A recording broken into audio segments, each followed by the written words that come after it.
All right. Welcome, everyone. It's been a little while since we've had a technical talk, so I'm really excited for this and to see you all again. At least your names on a screen, if as many of you have your videos off. But really excited to welcome Astrid Atkinson, one of the co-founders and the CEO of Camus Energy. And yeah, it's Camus Energy, not just Camus. What they're building is grid management software as a service, or grid management as a service. And I'll let her tell more about that. But Astrid has a long history in software development for Google and I think a couple other big companies. But she and her team come from Google, SpaceX, Google X, Tesla, I think as well, other utility facing companies. And so bring a lot of this expertise to this, and I'll let her give more of the background as she just said she would. Excuse me. Oh, wrong way. There we go. So ClimateLink is a network. It's a meetup. It's a way of thinking. No, I don't want to get too high level, but basically what we had hoped ClimateLink would be a network where we can help each other. We can help support each other. You know, we say from inspiration IPO, from eureka to exit, from cradle to cradle, because we have different needs along this journey, whether we're outside of the climate space looking to get in and wanting to find community and get a job, whether we're have a piece of research that we're working on and we don't know the funding landscape, and is this venture investable, or do we need more government grants, or if we're looking to expand and we need, you know, manufacturing support or or anything like that. So we have, as a community, we've helped each other fundraise. We've helped people get jobs. We've even helped one couple get married. They met and fell in love and got married through ClimateLink. Well, they got married outside of ClimateLink. There was no, you know, officiation as part of ClimateLink, but they did meet and they credit that. So I think that's super awesome. ClimateLink, the meetup fees are sponsored by Atmos Financial, which is the best banking startup because it happens to be my startup and I'm 100% biased, but it's also, I built it because it's 100% climate focused banking. And I've been in the space for a very long time and my money has worked against what I do, because pretty much every bank or credit union, even the small ones, still fund fossil fuels, whether it's because they are funding internal combustion engine vehicle loans, they're funding fossil fuel burning appliances in homes, and they don't have that focus or that imperative within their own lending practices. So our goal at Atmos is to divert capital away from funding fossil fuels and towards a regenerative and equitable economy. So I encourage you to sign up at joinatmos.com. Happy to answer any questions. Takes about a minute. We've got a high yield savings account right now. It's about 10x the national average, and we're launching checking accounts in the next month or so. So for Zoom networking best practices, keep yourself muted unless you're about to speak. You can use the chat box or raise your hand feature if you have questions, and then introduce yourself in the chat. We're not exchanging physical business cards as we did pre-pandemic, but drop your LinkedIn, say what you're hiring for, if you're looking for a job, or all that sort of thing, so that we can help each other out and have those conversations. Yeah, I'll do that after this. But also, ClimateLink, we have a YouTube channel. So this talk is being recorded, as you saw, and I'll post it to YouTube later. I've restarted the monthly newsletter, which will come out next week. A little essay, talk about other events.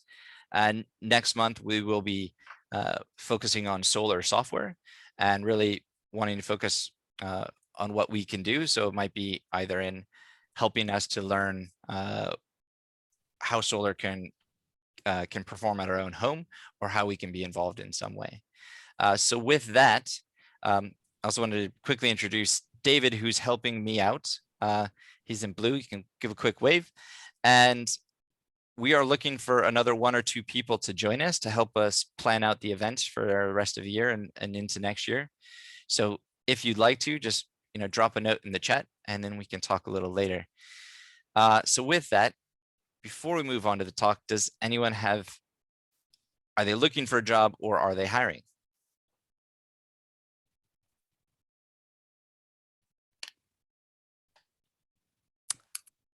No one's. Well, we'll be hiring soon, but that might be cheating. That's not cheating at all. That is perfectly okay. So as you are all suitably impressed and wowed with Astrid and Camus, know that she's hiring. Mark, are you hiring? Yeah, WeaveGrid is definitely hiring. I was trying to get the latest update on what jobs are real on our website and which ones are a little bit out of date. I definitely know that we're hiring for a front-end engineer. We could always use more back-end engineers as well. There's some BD roles as well. We're really growing quite quickly. So come join WeaveGrid. We are working with utilities to help them plan and get ready for electric vehicles on the grid. Awesome. Mark, congrats on you guys just closed your Series A too. So yes, that is true as well. Yeah, super exciting. Partially, not unrelated. Yep. All right. Well, I'll go ahead and get started then. Yeah, I made you a co-host so you can share your screen. Fantastic. We can just kind of run through this, and so I'm happy to kind of take questions. I may bump them to the end, but pop up if you have anything. And I was planning on keeping this pretty informal, since I figure we all have enough sort of formal presentations in our lives. But I did want to provide. I have to be honest. I mostly wanted to provide pictures, so that you guys would have something interesting to look at while we're going through this. Excellent. So that was really the goal. All righty. So while this is loading itself up, I'm Astrid. I'm the CEO and one of 3 co-founders for Camus Energy. And we do what we describe as grid management software as a service. So I'll run through and we'll talk about what that consists of and how that works and sort of how we engage with utilities in the field. But we're a software only company. We're purely software. We don't do hardware. And we're utility facing. So we provide solutions primarily to utilities and energy providers. We've experimented around with some other potential consumers for what we do. But at the end of the day, our goal in putting this technology together was really to provide kind of system level capabilities for managing grids. And that is, in fact, what we do. So I'll talk about kind of what goes into that and how that works a bit. This presentation is pretty light on technical details. I'm happy to actually talk about any of that if you want to. Just figure I'll give the overview and then you guys can ask the questions. But just kind of wanted to give a sense for how we were approaching the problem, how we're leveraging past expertise, and what that kind of looks like in practice. So just to kind of set the stage a little bit. Part of the reason for starting Camus in the first place was really a desire to basically bring expertise and some specific kind of areas of past work from the big tech space into the grid management and climate space. There's a fair amount of work that has been done in the last sort of 10 to 15 years in big tech, which is potentially relevant in a lot of other industries. And so you can kind of see the outgrowth of some of that and the growth of technology engagement and modernization in med tech, in gov tech. Folks really kind of looking to bring next generation software capabilities into the majority of other sort of not specifically tech enterprises. And so our goal at heart was really to try to accelerate change in the utility sector by bringing in some of these next generation technology perspectives and expertise, and to do that by not just sort of rolling in as software engineers who are like, we came from Silicon Valley to save you, but really to try to marry that software expertise with domain expertise in the energy field, and partner with folks who are out there on the ground solving problems in the grid day to day and really doing the work of decarbonization and kind of system level change, particularly at the local utility level. So I'll go through and kind of talk about like who we work with and why, but we've primarily focused on working with local utilities. So just to give a little bit of background on sort of me and the team. So I was at Google prior to co-founding this company. I was there for about 15 years, as was our CTO. Michael, our other co-founder, comes in from more of an enterprise software background. So he describes that as sort of, Cody and I specialized in, billions of components and transactions for billions of dollars, whereas his specialty was more like thousands of transactions for billions of dollars. And so thinking about data integration challenges and enterprise software life cycles and things like that. But particularly critically, Cody and my background is both from Google's systems engineering function. And that is the hybrid engineering and software engineering and operations role at Google that was responsible for pioneering Google's model of distributed computing. So our background both originally came out of the reliability group. And both of us held responsibility in different areas for guaranteeing the public-facing uptime of Google's consumer services. So I was responsible for Google's homepage and web serving layer for about 5 years. So if google.com went down, we ever had a homepage outage, that would have been me having a bad day. And if it didn't go down during that period of time, then you're welcome. Thank you. Well, Cody was looking after web search during that time. And so we did a lot of work in understanding basically how to get millions of computers distributed around the world working together at 5 nines reliability or better, which is kind of a weird specialty because not that many people actually need to make millions of things work together at 5 nines of reliability. But the grid is potentially one of them, or at least one of the constituents who do. Can you? Oh, go ahead. I was just going to say, can you describe 5 nines of reliability for people who haven't heard that term before? I sure can. So this is a measure of system reliability that's expressed in the amount of uptime that a system has. So 3 nines of reliability, 99.9%, equates to about 3 days a year of outage. I think I need to run the numbers again. 99.999% reliability, which is the sort of standard utility grade reliability target. It's about 3 minutes per year. And so designing systems to provide that kind of like everyday, very high availability guarantee of service is a specialty.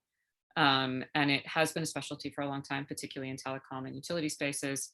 And it's something that we had to re-explore and kind of redevelop in the software space because a lot of the constraints associated with how you manage software is different. So I'm going to actually talk about that as a bit of a lead in. Before we get to the grid, I wanted to take a brief digression and talk about managing very large software systems, because I think it's helpful to sort of think about some of the overlaps in technology space and, what is that, why is that relevant and interesting?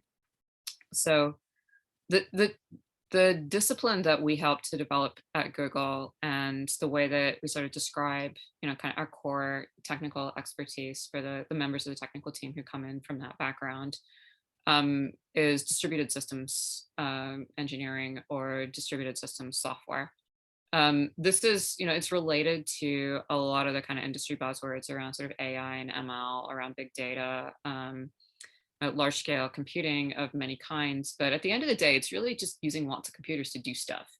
So when you, all of us interact every day with very large scale distributed systems, but our experience is, a little bit more like, the picture of the phone here. This I actually screenshotted because this was a problem I had. I'd rented a car. I was trying to figure out how to open the trunk, which was surprisingly complicated. Not unrelated to my experience of getting stuck inside a Tesla 3, where I actually had to Google how to open the door. Not obvious. So, your experience, or all of our experience of this like very large scale distributed environment, is like asking Google a question and getting an answer, or booking an Uber and getting a car, or booking an Airbnb and being able to like go work from Montana, or whatever it is that you're doing with the internet. But on the backside of that, there's a very, very large amount of distributed computing infrastructure that's making that go. So, the example that I'll draw from is Google, because it's the one that I'm most familiar with. But during the period of time that I was working with Google, from about 2004 to about 2019, Google went from approximately 6 data center locations to several hundreds. They went from somewhere around probably 500,000 machines to probably upwards of 5 million. And they kept all these numbers very much to themselves. So nobody really understood like how big these systems are, and how much computing power and coordination is behind them. Every piece of work that any one of these large systems does can touch tens to hundreds to thousands or hundreds of thousands of machines. There are some particular classes of search query that would generate more than 10,000 backend requests to hundreds of computers in order to answer your question. And in case you're curious, that is specifically around things, questions to do with Harry Potter or Star Wars, because it crosses many disciplines. Fun fact. But in order to get reliable service, like I rented a car and I can't figure out how to open the trunk, I need to answer this question in the next minute. Ideally, like as soon as I ask it. You need to get those many millions to potentially billions of machines around the world working together in a concerted fashion, and it needs to be reliable enough that I'll trust it to answer my trunk questions. And so, like that's kind of the magic behind the curtain of dealing with distributed computing and distributed computing infrastructure. And so, when we think about the challenges associated with the grid, it's not quite like how do I get everything around the world to work together. But it is, how do I get a lot of things to work together when they might not necessarily be nearly as reliable as their predecessors? So when we think about the grid in the current context, we have this pretty reliable network, which occasionally catches things on fire a little more than it used to. And we have a mix of generation resources on the one hand, big power plants generating things, and consumption points on the other, which is typically our houses. Or businesses or any consumer of energy. And as we think about the transition to a much more distributed grid that has many more participants, the idea that consumers may also be producers, one of the things that's scariest to people in the grid landscape is basically just this idea, not just that like, my house or my Tesla battery might be participating in the grid, but that there might be lots of participants that even under the best possible circumstances, like just don't know what they're doing, don't do what they promised, don't show up when they say they will, might not be able to be reached. And so the question then becomes like, not just like, how do we make a grid that kind of goes both ways, like, both produces and consumes out of the edges of the grid, but also how can you trust any of it? Which is a pretty reasonable question. Any sufficiently distributed system is going to be basically breaking all the time. And that question is actually really core to the work that myself and my colleagues did at Google, starting in around the 2000s. Google's kind of one of the things that really powered its growth very early on and continued to throughout its kind of very large scale growth life cycle was basically using the cheapest possible hardware to provide more resources. And that was a choice that they made very early on that was incredibly foundational. It basically sort of early on and looked at their kind of growth trajectory, and we're like, we cannot afford to buy really expensive servers. We're going to buy the cheapest possible servers, and we'll just fix it in software. And so that was kind of the basis of a really different approach to distributed computing, where they were buying RAM that was returned to the manufacturer. They were buying CPUs with known hardware flaws. They were building racks like the one pictured here that are literally insulated with little strips of corkboard, which you catch on fire. Like this is an actual rack from the Computing Museum. And they were cobbling those together in data center spaces as they packed as full as they possibly could, with fans that were blowing the heat exhaust onto other people's rented rack space, and experiencing insane failure rates for hardware. And they were like, that's great. We've got the best software engineers. We'll just fix it in software. And so what they did was develop a model of system design that was really built around the idea of being tolerant to the failure of individual components. And so that gets super relevant when we start to talk about the grid, because all those components out there in the world doing jobs, they can do them sometimes and they'll never do them all the time. So really building that in as like a first class principle and how we think about system design and reliable system design is absolutely core to how Google ended up being like able to grow enough to be as successful as it was. And it's also something that really has a lot to offer in kind of the broader computing industry and in places like the energy industry, where this is just kind of how the world is going. Like we need to solve really big problems. You need to use lots of computers. And we need to also interact with a lot of objects in the physical world. And that has a lot of physical world constraints. And this kind of also extends to just the idea of like, how do you solve really hard problems? One of the things that using all those computers gives you is the ability to solve like kind of arbitrarily hard problems. This is a slide that's actually out of one of our sales decks, but just kind of gives a little bit of a flavor of like where we come in versus traditional players in the grid management space, like our friends at GE or Siemens or Schneider, where they're basically still writing software in sort of an older model where you write the software, you put it on a server. And if you need it to do more work, you put it on a bigger server, which means that there's a lot of things that you cannot do in practice. Like you won't be able to use real world data from the grid. You need to use a model of it. You won't really be able to integrate a lot of data or do a lot of real time processing on the work that needs to be done, the optimization choices that need to be made, the telemetry that's coming in, all of those kinds of things, because you have to fit it in the database and it needs to fit on the computer. And the modern approach to computing, as many of you who work in the tech space will know, is really much more about using lots of them, lots of storage, lots of processing, lots of parallelization to solve really hard problems. And so when we come in from a technical perspective here, a lot of what we're bringing in is really just sort of the ability to manage those kinds of distributed environments because they are harder to manage. You got to worry about communication between the pieces and scaling and managing it. And someone's got to run it and carry pager and all of this stuff. And so at the end of the day, when we talk about grid management capabilities and software as a service model, it kind of has to be software as a service because keeping all this stuff running is actually pretty complicated. I'm going to talk a little more about like all of that as we go forward, and I'm happy to answer questions on it. But just to kind of distill, what is it that we really kind of take away from that experience and bring into the grid space? It's actually really, it kind of boils down to just a few things. And this is like sort of drawn from experience with a number of distributed systems, from sort of car dispatch to managing Android phones to managing online serving fleets to CDN, content delivery network, kind of front end infrastructure. But it's really, when you're talking about reliability engineering, it's really kind of just a few things. You have to be able to see it. If you can't see it, you can't manage it. From a reliability engineering perspective, that's absolutely foundational.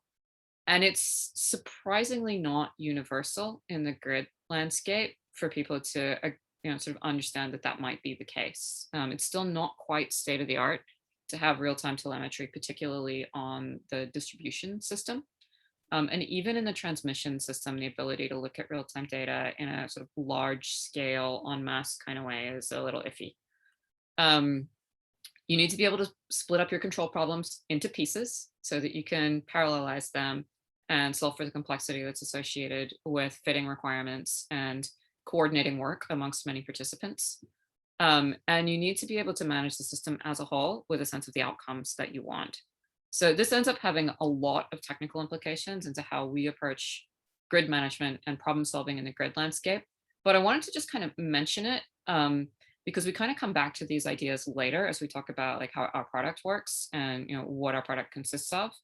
Because it's really sort of pushing back towards these like kind of foundational ideas about how you manage lots of things together.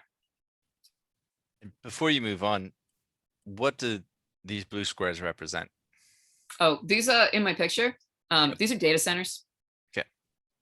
But in fact, this is kind of a fake picture because the actual number of data center locations for Google is somewhere on the order of hundreds of core ones and then tens of thousands of edge ones.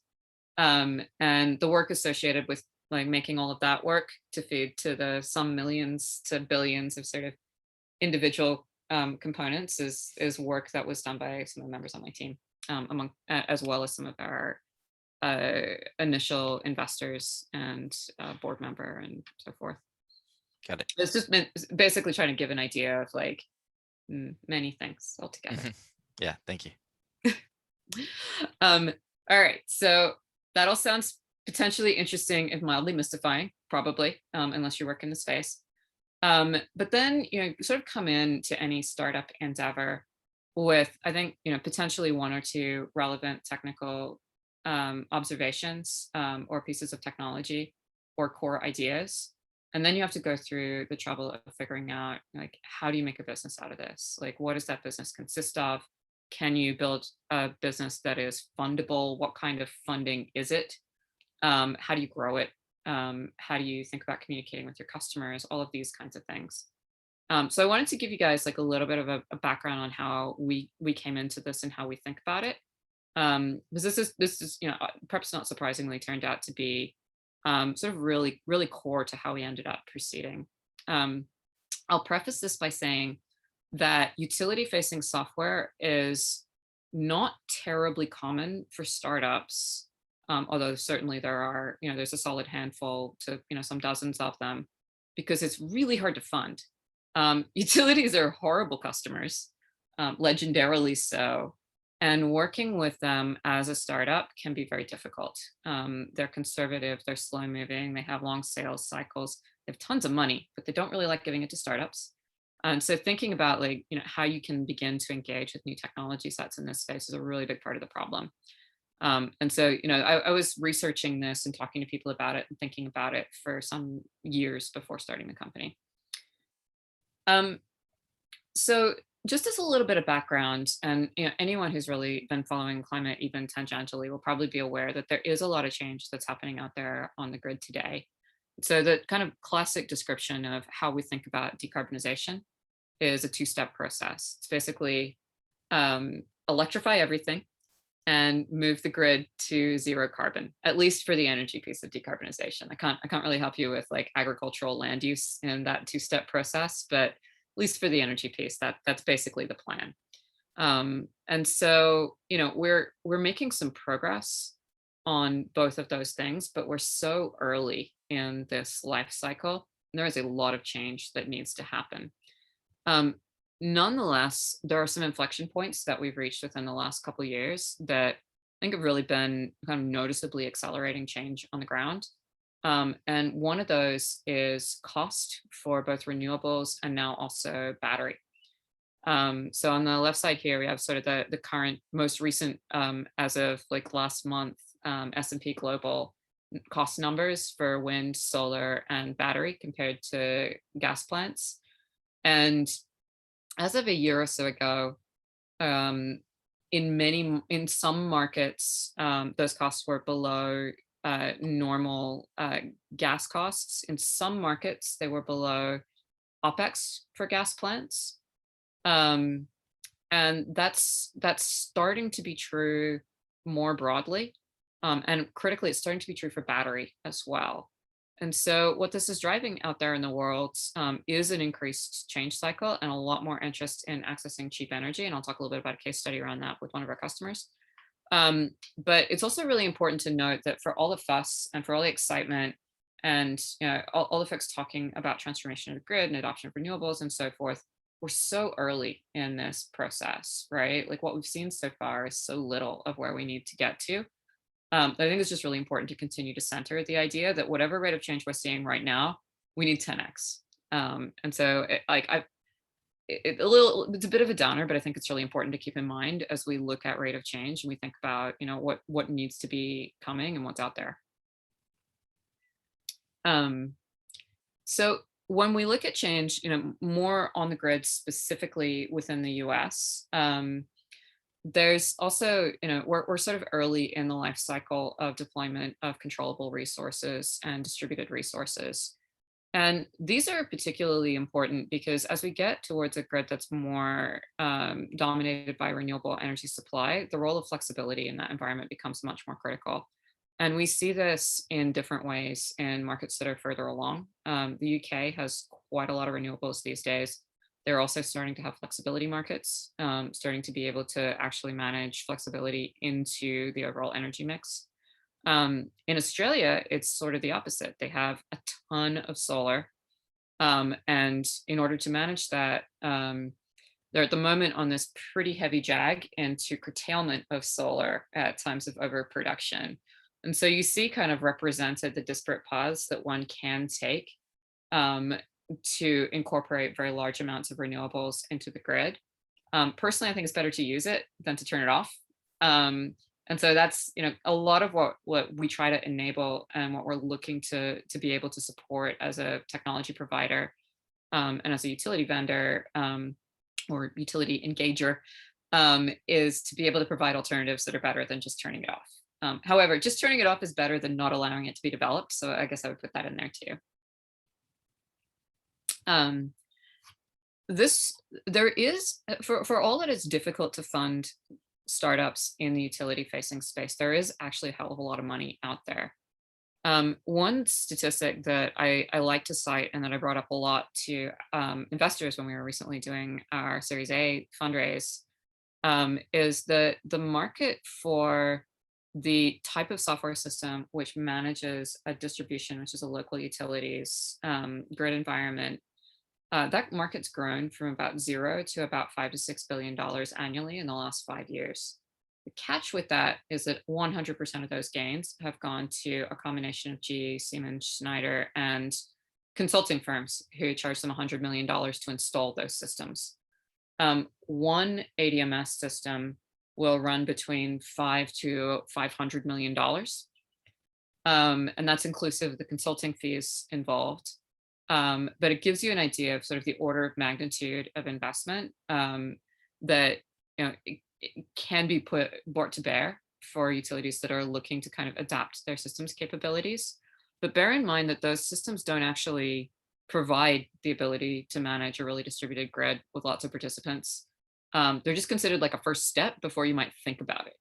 So for all that investment is happening out there in the field today, it's not necessarily getting us any closer to where we need to go. It's just really expensive. Nonetheless, if they can pay it to somebody, theoretically they could pay it to us. This is also one of the slides from our investment deck. Sorry on that. With the switch to more nimble players like Camus, like will those costs come down? Because theoretically, if those costs come down, then those utilities would rate base lower. Like I assume these get rate based, and that's part of our increasing fees. What's funny about selling software to utilities, so the thing that I kind of wanted to talk about here, so this is actually a good time for this question, is if you want to sell to utilities, it's important to understand their motivations and also the segmentation within the market. Like there's a lot of utilities, there's different kinds of them, and they have different motivation structures depending on what kind of utility they are. So for any investor-owned utility within the US, they're pretty much all operated under a regulatory compact, or at least a regulatory structure. The fact whether or not there's a compact is actually arguable. And the way that typically works is roughly they provide service to residents within a particular area.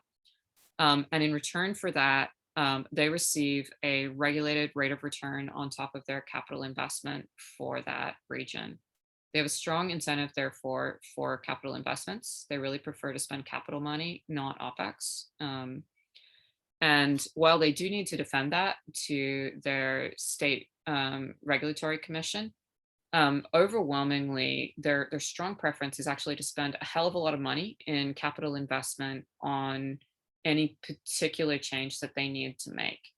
So actually sort of that class of utility prefers software to be more expensive rather than cheaper. So you're not necessarily going to sell more to them by making it cheaper, which is kind of important to keep in mind. They do need it to be defensible. They are not sensitive to cost of energy because they're not allowed to make a profit nor reap on passed along cost of energy. nor reap a reward for reducing that cost. And because of the capital incentive, they're not particularly excited about network efficiency. In fact, they're typically more worried about load reductions on their network as a result of efficiency measures. So they're kind of difficult customers, not because they're big and not because they're conservative, but because their incentives are all wrong. And so when we were thinking about how to engage with the space, really understanding like how utilities divide up into cohorts and what their motivations are was really important to us in figuring out, like, if you want to take a new technology to market, where do you take it?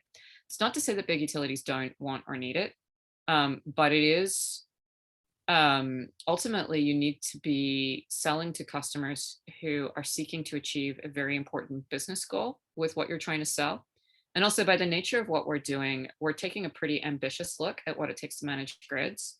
And so being able to sort of credibly step in and do that to solve a problem that they actually have is really critical. So, all of that's sort of a lead in to say that what we identified is that of the 3,000-ish utilities in the United States, the top 150-ish in terms of size are all investor-owned utilities. They serve about 70% of the US population, but about 50% of the landmass. The other 2,850 utilities serve everybody else. It's actually kind of a lot of utilities. Some of them are not very small. This segment sort of ranges from about, as listed here, about 15,000 customers. I'd actually take this segment all the way up to about 1 million.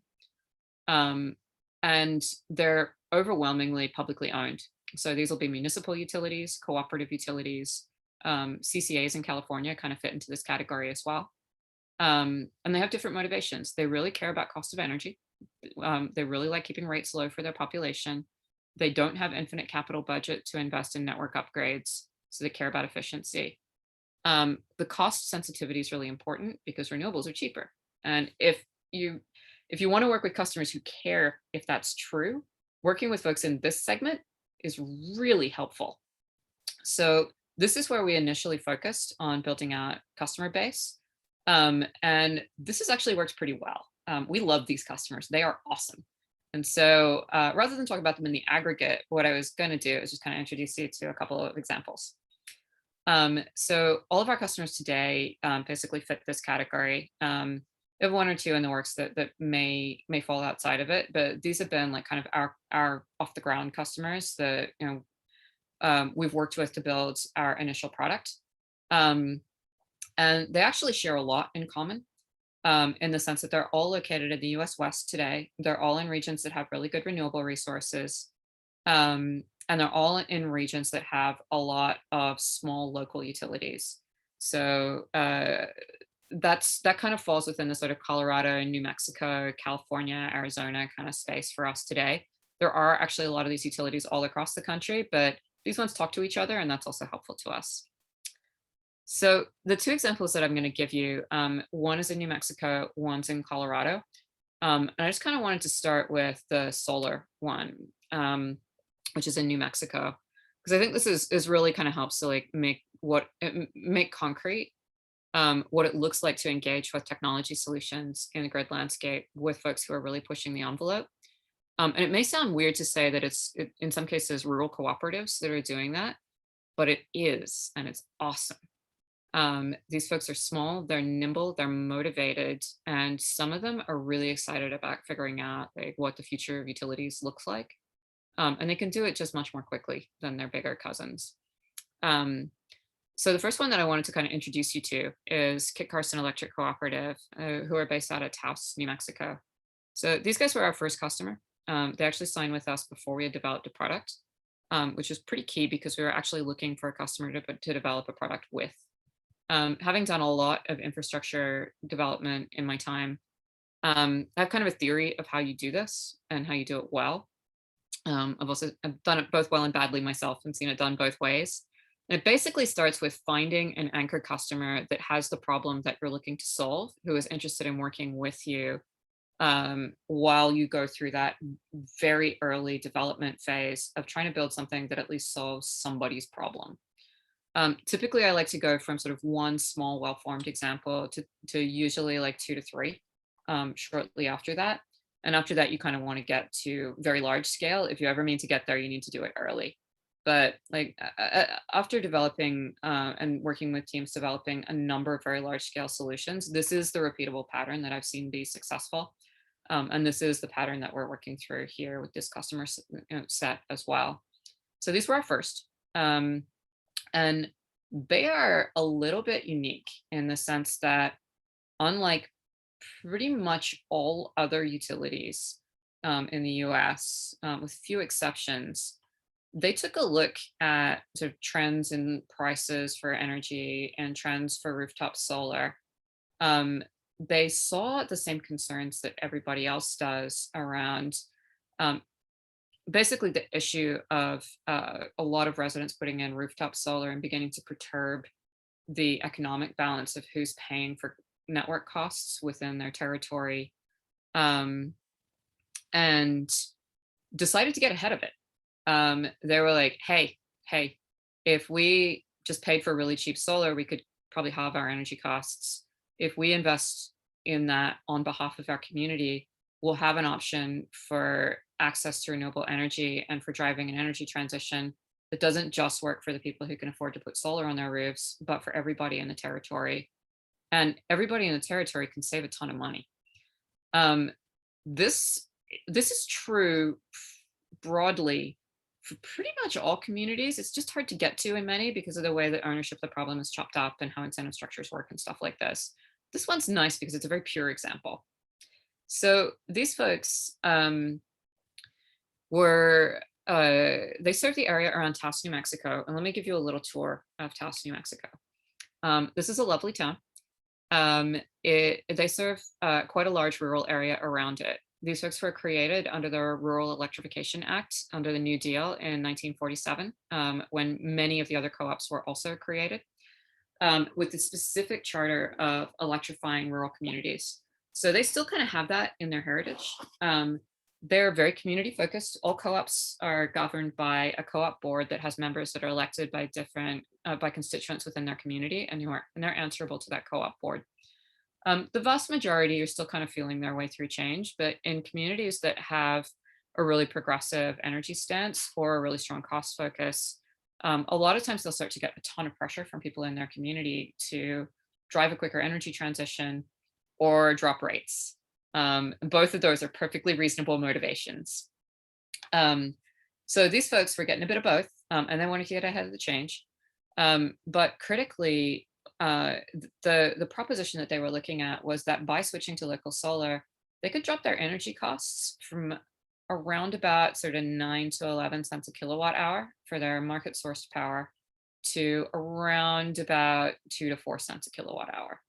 So no matter how you slice it or what motivations you come in with, that's a pretty big gain. So they went to a lot of trouble in areas that we weren't involved in to break their contract with their generation and transmission provider, to move to an independent market provider. But all of that wasn't necessarily to get to a cheaper power source. It was to break the constraint that they were under, that they weren't allowed to self-generate more than 5% of their power. They broke that contract. They were allowed to put in local solar. And they set the goal that they wanted to get to 100% by during basically 100% of their daytime load, so from local solar by 2022. So they're currently at somewhere around 50% of that goal, depending on how you measure it. By the end of this year, they'll be at something like 110 to 120% during daytime kind of lull. Because remember that this is also, the numbers that are on here are before you take out the chunk that's represented by rooftop solar within the area. So they're nearly as high a penetration solar grid as you'll find anywhere in the world. They're comparable to island countries or to Hawaii, to Australia. And they're also going to be able to basically drop rates across their entire territory by next year, even after paying the buyout penalties to get out of their market contract. It's basically all because they decided to put in a bunch of local solar. So that's what this looks like on the ground. Bunch of solar panels out there in the fields, looking all picturesque. Our CTO Cody's in the background there. This is what it looks like from up above. Can you see any solar panels? Because I sure can't. What it takes to run a town like this on local solar It's less than you'd think. It's much more achievable than you'd think. And frankly, like when I think about like, how do you make the energy transition go? How do you really make grids work at high renewable penetration? How do you make that transition happen? Who has an interest in making it happen? Progressive, although they have progressive elements. They managed to make this work really quickly and save a ton of money. That to me is really exciting. Real quickly, Yeah. a question from Derek. Derek, I don't know if you want to unmute or just and ask it yourself, or would you like me to ask it? Yeah, sure. Hey, Astrid, thank you very much for the presentation. Quick question. Can Camus Energy software integrate with BPV aggregators like Sunrun or STEM, or are they more of a competition? Yeah, so we integrate with aggregators. Depending on the context, we'll sometimes describe ourselves as an aggregator of aggregators. I'll touch on that with the Holy Cross example. But in general, our model kind of focuses around providing basically the glue for folks like Sunrun or STEM or others to provide services in the local environment. So, kind of actually levering off that question to talk a little bit about technology. There's basically kind of three parts to this. The first is understanding what's happening within the local environment and giving visibility into effectively, like, what are the resources that are available? How do those add up? Where are they located on the grid? Are they causing any problems? Are there conditions that you need to manage around that? And that's largely a visibility problem. Then there's what can you do with those resources? So that's a controller and orchestration problem. And then lastly, there's kind of how do you pay for those and how do you incent people to participate? So I'll kind of step through what that looks like for us and for our customers. But like that question about interacting with aggregators are really important to make all of this go, because at the end of the day, like, you need a bunch of controllable resources and the aggregators are the people who have them. So paying them to provide services is kind of how this ultimately needs to work. So just in terms of, what do we do for someone like Kit Carson?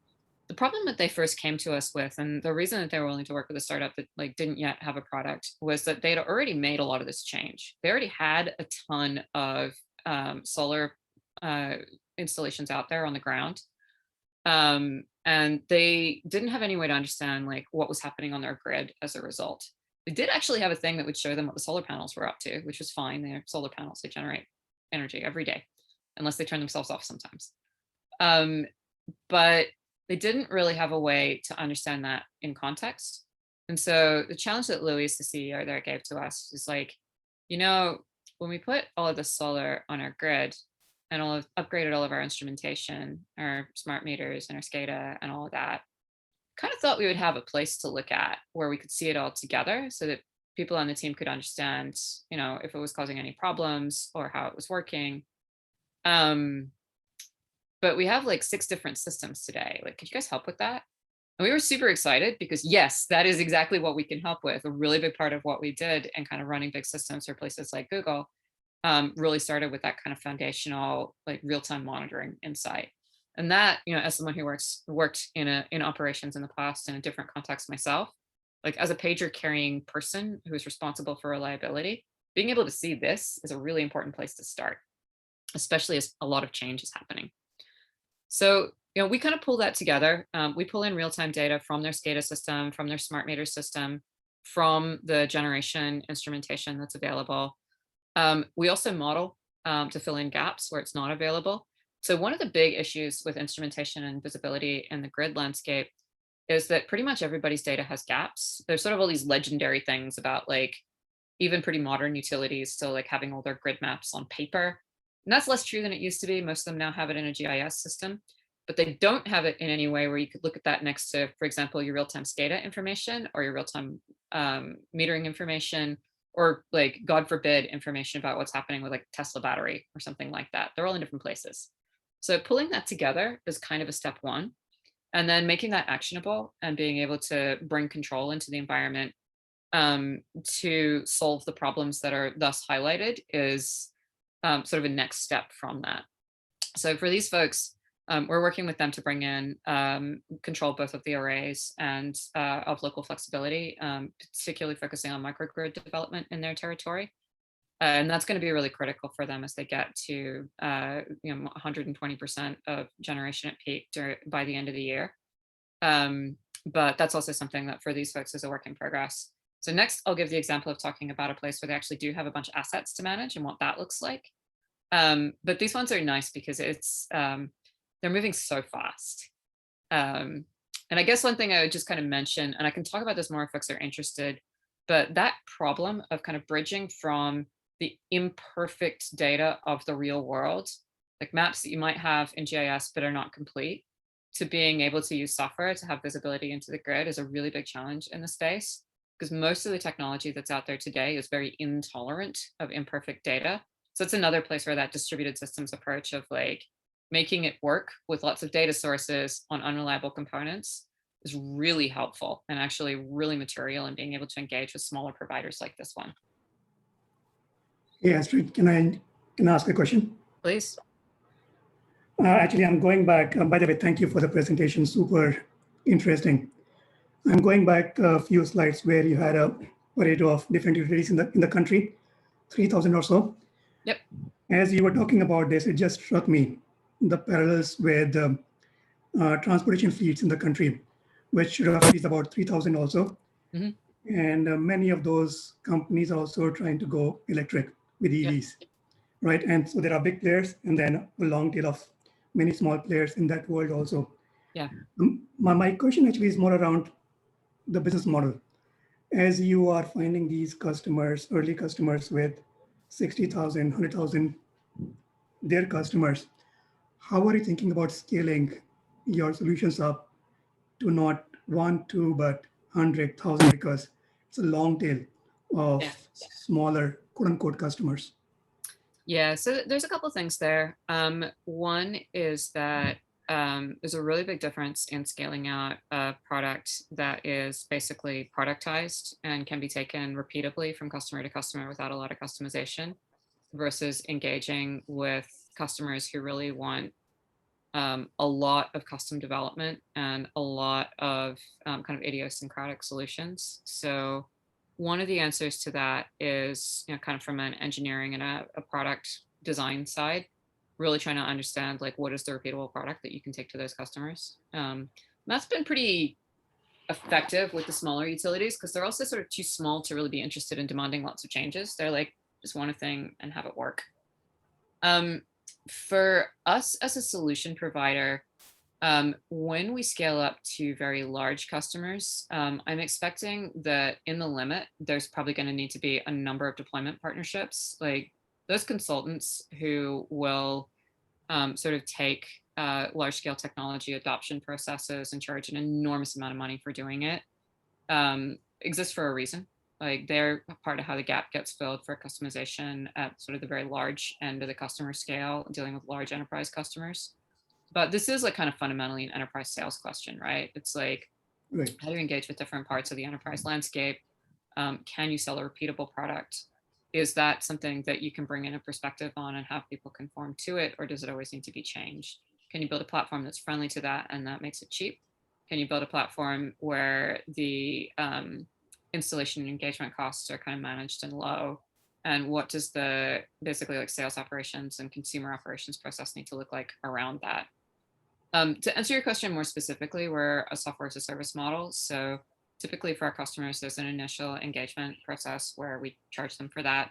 And then there's a subscription fee that they pay us on an ongoing basis. It's actually also one of the reasons why we like these publicly owned utilities, because they don't mind that. And actually they quite like it. Whereas bigger utilities have a capital cost structure where they really want to pay a lot upfront. That actually kind of sucks for software, because if you're going to keep updating it and maintaining it on an ongoing basis, actually subscription's kind of better. But ultimately, that's some combination of figuring out the right partnerships to be able to manage the scale of engaging with those larger customers and figuring out the right, basically billing structure so that they can pay us for the ongoing costs associated with sort of building, maintaining, and scaling out larger systems.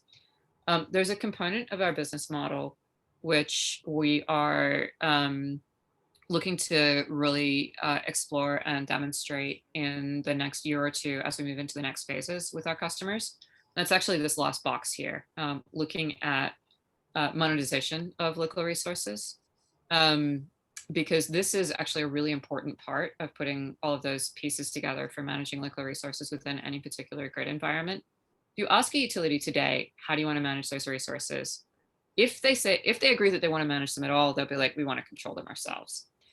But if you ask a customer, would you let PG&E control your battery? Yeah. I don't know. Are they paying me? Like, yeah. So making sure that those incentives exist within the system, and in particular that they can effectively incorporate aggregators and service providers like the Sunruns and Stems and Leap and Voltus and so forth, is a really important part to making this work overall. But it's also something that we are basically looking to incorporate into our future monetization models. And that's something that is penciled into our current contracts with customers. Surprisingly, utilities who hate OpEx cost, like surprisingly are right with signing up for a transaction cost associated with a marketplace. It's mostly because it's not deployed yet. So that is part of our model, but it's not one that we have yet done much demonstration with. The majority of pay for service today that we interact with is done under basically like an on-bill credit kind of model. But both we and the customers that we work with are looking to get that over to a pay for service model. And so that's part of where we're looking to go. Got it. Thanks. And thank you for the very timely question, because that was what I was going to explain here. So in terms of like, what this looks like to us, this is really kind of taking the idea of real-time management, including network operations, supply and demand management, and optimizing and facilitating market integration. It's basically what today's ISOs do, packaging it up and providing it as a service to a distribution utility. And so this in the utility space, this is the concept, sort of terminology concept for this is a distribution system operator model. And at its core, what we're really looking to do is provide the toolkit that enables this transition for local utilities.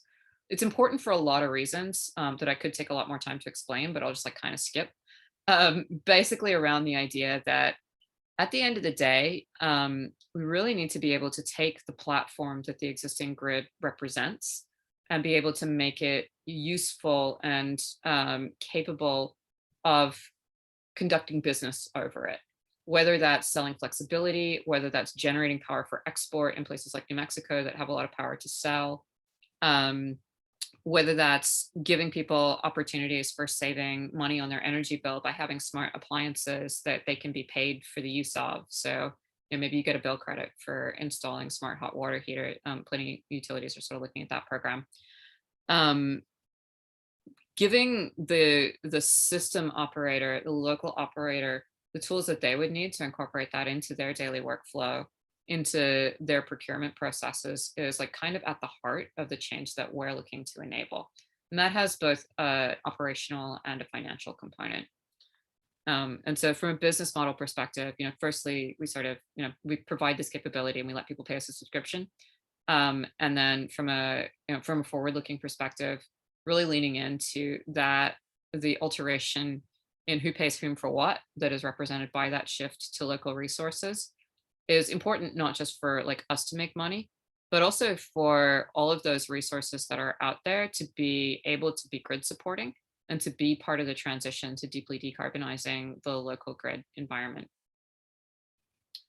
So I'm just going to like kind of quickly run through company setup stuff, and then I might actually just pause and we can like chat a little bit because I don't want to like just keep talking through slides at people. But just to give you guys an idea of where we are as a company, Camus, 2 years old now. We actually just happily completed our Series A raise. So we're really excited about that. It's not announced yet, but we'll be sharing information about that in the next little while. We're currently working with 4 utility scale customers, which God willing will be 6 in the very near future.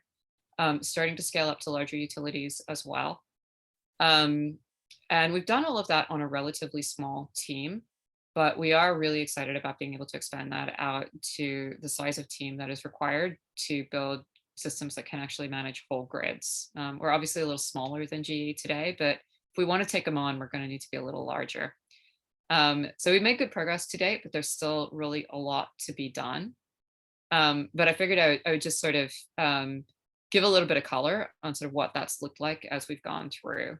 So, moving from like getting our first customer in the first year and initial money coming in, to sort of putting together the initial team, I think was all like pretty normal from a company growth perspective. This is sort of year over year growth. And I love this picture because it's like basically, this is like the last time we all fit in a room. It's also nearly the last time we all were in a room. Because this last year, 2020 to 2021, was kind of a really difficult time to be building a large scale business, working with like rural utilities, and selling very large scale enterprise software. And so it's worth just like noting for a moment that this has been like a very strange moment for both building a business and also engaging in the climate space. On the one hand, kind of sucks trying to sell stuff to utilities when you can't go to trade shows because that's where you meet them. We can't visit them on site. We were able to sign and kick off 2 entire projects without meeting our utility customers in person. But that was nearly a Christmas miracle. But on the flip side of that, more folks than ever are working virtually, including at the utilities. So where they might not have been very open to remote work or remote meetings before, in some ways, COVID made that a little easier. And a lot of people have had some time to sit at home and sort of think about the nature of slow moving disasters, and where they really want to be spending their time. And so I think in some ways, like this is a bit of a moment for climate action, in the sense that we're sort of at the end of our clock for serious decarbonization. If we want to meet any kind of climate goals, we're starting to see acceleration of those goals. We're starting to see people, like many of the folks that come to ClimateLink, thinking about how to reorient their career. That's certainly like when I was thinking about that, I started coming to ClimateLink meetups. And so there's something to be taken advantage of in this moment too, but I don't want to lose as we all come back into the office. So while I would love to give you like a detailed walkthrough of Holy Cross, which was my other case study, what I might do is I can share the slides and you guys can look at those if you'd like. And I might just leave it there at like a little bit of a call to action and just say that when we started this company 2 years ago, it was just before climate investing was starting to be a thing again. When we went to Distributech utility conference that year, nobody mentioned climate change. Nobody in the whole utility conference. Every now and then there would be like a tangential mention of, well, customers want more green solutions, or later there'll be more batteries, but I'll be retired by then. The following year, in early 2020, climate was actually mentioned in the keynote. It showed up on panels. It was starting to be more present in people's consciousness. But within that last year, many of the larger utilities have actually set decarbonization goals. The rate of penetration for renewables has gone way up. The interest in concerted policy action in this space has also gone way up, and we have a government that's much more inclined to it than the one we had. And there's momentum there. So it's a really good time, I think, to be working in the climate tech space. Utilities for sure, but also climate in general. And so I guess I would just kind of leave you with that as a moment of hope. And we can kind of kick it off and maybe have a bit of a discussion. Thank you, Astrid. Thank you. One, for the great presentation, but also for that bit of hope and for pushing people. So I'd like to open it up. Open up your cameras if you can, the microphone, and just have a discussion. Also, we can go off the recording now too to have a edgier conversation, Q&A, to get the real scoop on, I don't know, probably nothing, but I'll just pause the recording to be more free. So with that, I will pause it, and thank you again. And this is ClimateLink, and hope to see you again at the next one.